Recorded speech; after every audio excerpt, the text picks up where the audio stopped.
രൂക്ഷ വിമർശനവുമായി മുഖ്യമന്ത്രി പിണറായി വിജയൻ. ഡൽഹി ഉൾപ്പെടെ പല സംസ്ഥാനങ്ങളിലും ബി.ജെ.പിയെ അധികാരത്തിലെത്തിച്ചത് കോൺഗ്രസ് ആണെന്നാണ് ദേശാഭിമാനിയിൽ എഴുതിയ ലേഖനത്തിൽ വിമർശനം. യഥാർത്ഥ മതനിരപേക്ഷത പാർട്ടികൾക്ക് കോൺഗ്രസിനെ വിശ്വസിക്കാനാകുമോ എന്ന് മുസ്ലിം ലീഗ് ആലോചിക്കണമെന്നും മുഖ്യമന്ത്രി പറയുന്നു. ബി.ജെ.പിക്ക് മണ്ണൊരുക്കുന്ന കോൺഗ്രസ് എന്ന തലക്കെട്ടിലാണ് മുഖ്യമന്ത്രിയുടെ ലേഖനം. സംസ്ഥാന സമ്മേളനത്തിന് മുന്നോടിയായാണ് പാർട്ടി മുഖപത്രത്തിൽ മുഖ്യമന്ത്രി ലേഖനം എഴുതിയത്. ബി.ജെ.പിയുടെ വിജയങ്ങൾക്ക് പിന്നിൽ കോൺഗ്രസിന്റെ ശിഥിലീകരണ തന്ത്രമാണെന്ന് ദേശാഭിമാനിയിൽ പ്രസിദ്ധീകരിച്ച ലേഖനത്തിൽ ആരോപിക്കുന്നു. ഇല്ലാത്ത ശക്തി ഉണ്ടെന്നു കാട്ടി മതനിരപേക്ഷത വോട്ടുകളെ ഭിന്നിപ്പിക്കുന്നുണ്ടെന്നും വിമർശനമുണ്ട്. ബി.ജെ.പി എതിർക്കുന്ന മറ്റു പ്രതിപക്ഷ പാർട്ടികളോട് കോൺഗ്രസ് സ്വീകരിക്കുന്നത് ധാർഷ്ട്യം നിറഞ്ഞ സമീപനമാണ്. അതിന്റെ ഒടുവിലത്തെ ഉദാഹരണമാണ് കഴിഞ്ഞ ഡൽഹി നിയമസഭാ തെരഞ്ഞെടുപ്പിൽ കണ്ടത്. 2015-ലും 2020-ലും കോൺഗ്രസിന് ഡൽഹിയിൽ ഒരു സീറ്റ് പോലും ലഭിച്ചില്ലെന്നും എന്നിട്ടും ബി.ജെ.പിക്കെതിരെ നിൽക്കുന്ന മുഖ്യശക്തിയായ ആം ആദ്മി പാർട്ടിയെ തോൽപ്പിക്കുന്നത് പ്രധാന ലക്ഷ്യമായി കോൺഗ്രസ് കണ്ടുവെന്നും മുഖ്യമന്ത്രി പറയുന്നു. ഡൽഹിയിൽ ആം ആദ്മി പാർട്ടി ജയിപ്പിക്കുന്നത് തങ്ങളുടെ ജോലിയല്ലെന്നാണ് അവരുടെ നേതാക്കൾ പറഞ്ഞതെന്നും ബി.ജെ.പി ജയിപ്പിക്കുന്നതാണ് ജോലി എന്നതല്ലേ അവർ പറഞ്ഞതിന്റെ മറുവശമെന്നും മുഖ്യമന്ത്രി ചൂണ്ടിക്കാട്ടി. കോൺഗ്രസിന് മുഖ്യ ശത്രു ഇടതുപക്ഷമാണെന്നും ഇടതുപക്ഷത്തെ തകർക്കാൻ ബി.ജെ.പിയുമായി ചേരുന്നതാണ് കോൺഗ്രസ് നയമെന്നും അദ്ദേഹം കൂട്ടിച്ചേർത്തു. പലപ്പോഴും ഭൂരിപക്ഷ വർഗീയതയ്ക്ക് കോൺഗ്രസ് അടിയറവ് പറഞ്ഞു.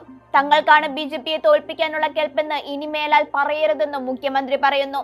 സംഘപരിവാറിനെ പ്രതിരോധിക്കാൻ അവർക്ക് മാത്രമേ കഴിയുള്ളൂ എന്നാണ് കോൺഗ്രസ് അവകാശപ്പെടുന്നത്. എന്നാൽ എന്താണ് സത്യം? രാജസ്ഥാൻ, ഹരിയാന, പഞ്ചാബ്, ഉത്തർപ്രദേശ്, മഹാരാഷ്ട്ര എന്നീ സംസ്ഥാനങ്ങളിൽ കേന്ദ്ര നയങ്ങൾക്കെതിരെ ഉയർന്ന കർഷകരോഷം കഴിഞ്ഞ ലോക്സഭാ തെരഞ്ഞെടുപ്പുകളിലും പിന്നീട് നിയമസഭാ തെരഞ്ഞെടുപ്പുകളിലും ചെറുതല്ലാത്ത രീതിയിൽ ബി.ജെ.പിക്കെതിരെ പ്രതിഫലിച്ചിട്ടുണ്ട്. എന്നിട്ടും അവിടങ്ങളിൽ ബി.ജെ.പി അധികാരത്തിലെത്തിച്ചത് കോൺഗ്രസിന്റെ നയം തന്നെയാണ്. രാജ്യതലസ്ഥാനത്ത് മേധാവിത്വം ഉറപ്പിക്കാൻ ബി.ജെ.പിക്ക് അവസരമുണ്ടാക്കിയതും ഈ കോൺഗ്രസ് തന്നെയാണ്. തെരഞ്ഞെടുപ്പ് കമ്മീഷന്റെ ചില കണക്കുകൾ പരിശോധിച്ചാൽ കോൺഗ്രസിന്റെ നിലപാട് കൊണ്ട് മാത്രം ബി.ജെ.പി നേടിയത് 14 സീറ്റുകളാണ്. ബി.ജെ.പി ഏറ്റവും വലിയ വെല്ലുവിളിയെന്ന രാഷ്ട്രീയ ബോധത്തോടെ മതനിരപേക്ഷത ഐക്യത്തിനു വേണ്ടി അവർ നിലപാട് എടുത്തിരുന്നെങ്കിൽ ചിത്രം മറ്റൊന്നാകുമായിരുന്നില്ലേ? മതനിരപേക്ഷ ജനാധിപത്യ മൂല്യങ്ങൾ ഇത്ര വലിയ വെല്ലുവിളികൾ നേരിടുമ്പോൾ അവർ ചെയ്തത് അചിന്ത്യമായ തെറ്റാണ്. ഇല്ലാത്ത ശക്തി ഉണ്ടെന്ന് കാട്ടി മതനിരപേക്ഷത വോട്ടുകളുടെ ഏകീകരണത്തെ കോൺഗ്രസ് തടഞ്ഞു.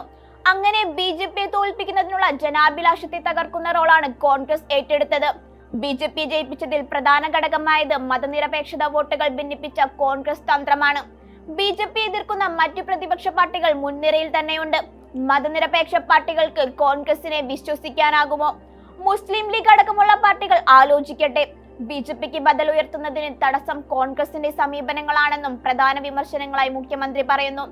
വാക്ക് ഒരു വഴിക്ക്, പ്രവൃത്തി മറ്റൊരു വഴിക്ക്. നിങ്ങൾക്കാണ് ബി.ജെ.പിയെ തോൽപ്പിക്കാനുള്ള കെൽപ്പെന്ന് മേലാൽ പറയരുത്.